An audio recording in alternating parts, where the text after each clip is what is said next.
You walk into the gym, look around at all the machines and weights, and think, okay, what am I actually supposed to do? So maybe you get on the treadmill for a while, then you try a couple of machines, you grab some dumbbells, do a few exercises you've seen other people doing, and eventually you leave thinking, well, at least I worked out.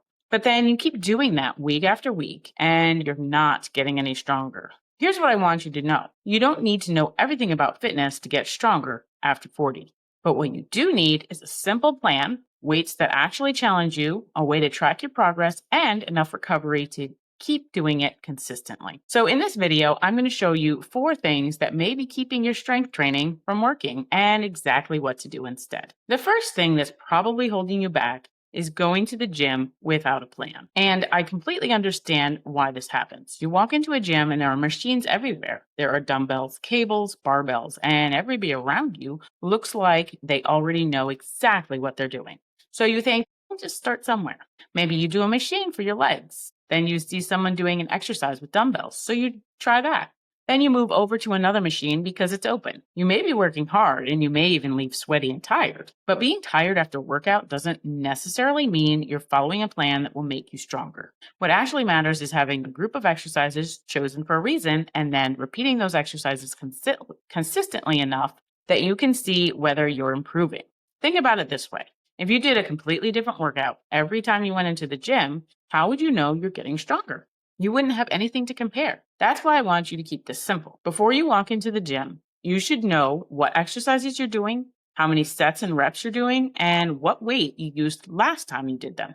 That's your starting point. And if you're brand new and have no idea how to choose those exercises, or you're not confident enough that you're doing them correctly, this is one of those times when I recommend getting help from a qualified coach or trainer. Not because you need a trainer forever, but you do need someone to teach you how to perform the exercises correctly, help you understand what you're doing and why you're doing it, and give you structure that you can follow easily. Because the goal isn't to become dependent on someone else. The goal is to become confident enough that you know what you're doing when you walk into the gym. And once you have that plan, the next question becomes really important. Are the weights you're lifting actually challenging you? Because you can have a great plan and show up consistently, but if the weights you're using aren't challenging your muscles, you're still going to have a hard time getting stronger. And if you're brand new to all of this and you're already thinking, I need help putting this together, I host a free monthly midlife reset training where I go deeper into this. I'll put that link below for you. And that leads us right into mistake number 2, using weights that are simply too light.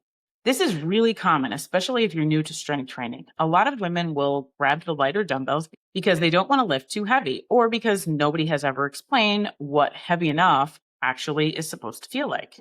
So let me make this really simple. Let's say your plan tells you to do 10 repetitions of an exercise. When you get to rep 8, 9, or 10, those last few reps should feel challenging. Your form should still be good.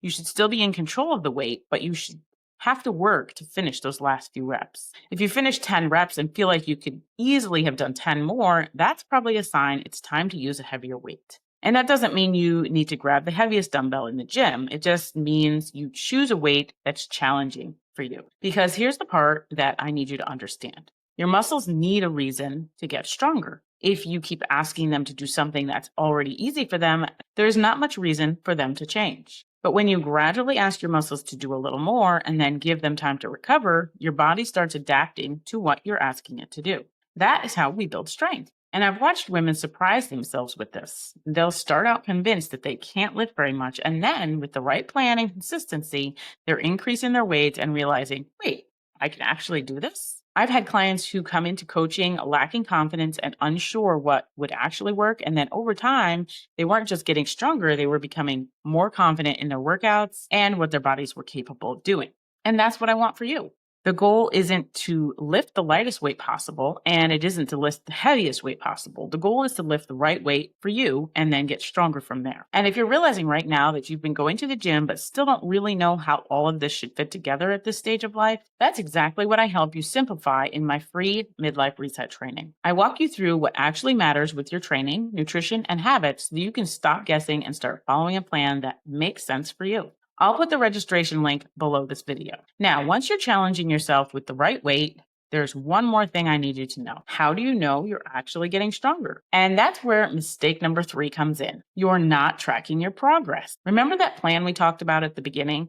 This is where that plan really starts to work for you because strength training isn't just about doing the exercise. Over time, we want to see that you're able to do a little more. And this does not have to be complicated. Let's go back on our example of doing 10 reps. Maybe today you're doing an exercise with 10-pound dumbbells and the last few reps were challenging.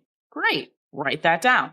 And the next time you do that workout, you know exactly where you left off. Over time, maybe those 10-pound dumbbells start feeling easier. Now you might be able to try the next weight up, or maybe you're able to do another rep or two while still keeping the good form. That's progress. In the fitness world, you'll sometimes hear this called progressive overload. But don't let that term make this more complicated than it needs to be. It simply means that as your body gets stronger, you gradually ask it to do a little more. Remember what we just talked about. Your muscles need a reason to get stronger. If you use the same light weights for the same exercises, for the same number of reps, month after month, even when those weights have become easy, you're no longer giving your muscles much of a challenge. This is why I don't want you to go into the gym and just be guessing every time. Have a plan, write down what you did, and look for progress over time. You can use an app, a notebook, or even the Notes app on your phone. It doesn't matter to me how you track it. What matters is that you can look back and say, last month I was using this weight, now look at what I can do.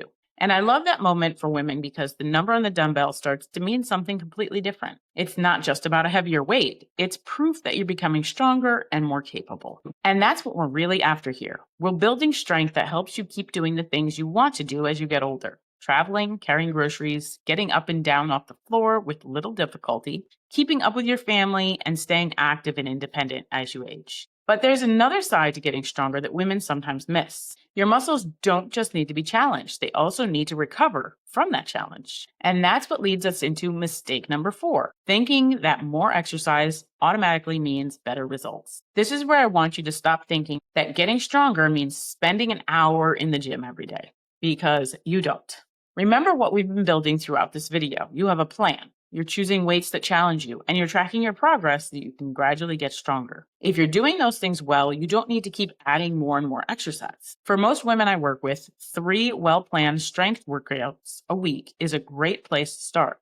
Someone who's more experienced may train 4 days a week, depending on how their program is set up. But strength training every single day isn't necessary. And one reason is something we just talked about. Your muscles need time to recover. When you strength train, you're challenging your muscles. Then you give your body time to recover from that work so that you're ready to challenge them again. So your recovery days are not wasted days. They're part of the plan. And the same thing applies to how long you're spending in the gym. I would much rather have you do a focused 30-minute workout where you follow your plan and actually challenge your muscles you're working than spend an hour wandering around the gym doing random exercises because you think longer must be better. More time doesn't automatically make the workout more effective. What matters is what you're doing with your time. And this is especially important during perimenopause and menopause because you already have enough competing for your time and energy. The goal isn't to build your entire life around the gym.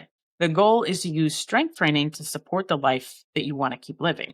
You want to be able to carry your groceries, pick up your grandkids, travel, work in your yard, get yourself up off the floor, keep doing the things you enjoy, and feel confident that your body can handle them.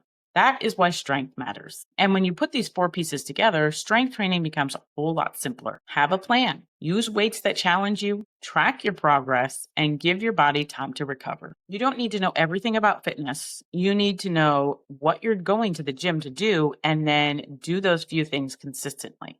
That's how you can go from walking into the gym feeling completely lost to walking in with a plan and knowing exactly what you're there to accomplish. So if you're listening to this and thinking, okay, this makes sense, but I still need some help putting all of this together, that's exactly why I host my monthly Midlife Reset training. In that training, I help you understand what truly matters in your training, nutrition, and habits as you get older, so that you can stop guessing and start building a plan that fits you.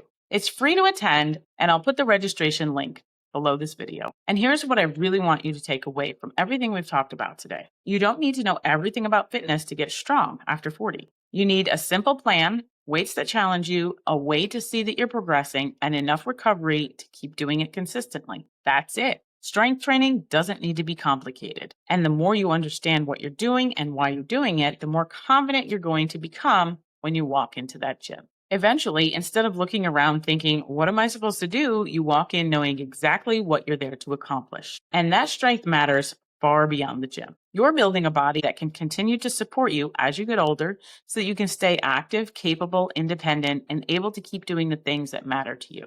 Now, if you're thinking, okay, I understand how to strength train, but why does this matter so much after 40? I want you to watch this next video, Why Women Over 40 Lose Strength. In that video, I explain what's actually happening to your strength in midlife and why strength training becomes so important for women over 40.